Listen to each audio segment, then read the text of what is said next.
ইদানিং দেখতেছি, আপনারাও দেখতেছেন, কিছু উগ্রবাদী ভারতের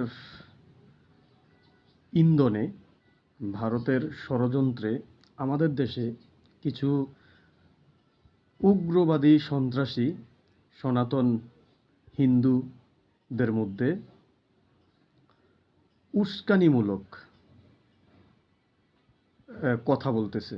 আমাদের দেশ নিয়ে বিভিন্ন ধরনের চক্রান্তমূলক কথা বলতেছে।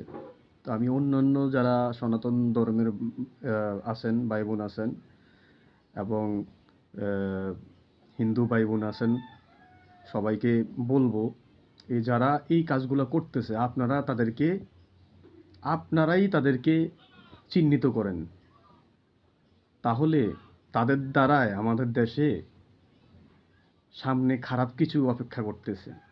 তাদেরকে যদি এখনই না আটকান, এখনই না থামিয়ে দেন, তাহলে আমাদের সামনে কিন্তু সমস্যা হবে। এই যেমন কয়েকদিন আগে চৈতালি নামের একজন কি বলতেছে, বাংলাদেশে আলাদা তারা করবে, প্রদেশ করবে। এটা এটা কোনো কথা? আমাদের দেশে তো এটা হচ্ছে সম্প্রীতির দেশ, সম্প্রীতির দেশ, সাম্প্রদায়িকতার দেশ। সবাই আমরা হিন্দু, মুসলিম, বৌদ্ধ, খ্রিস্টান সবাই আমরা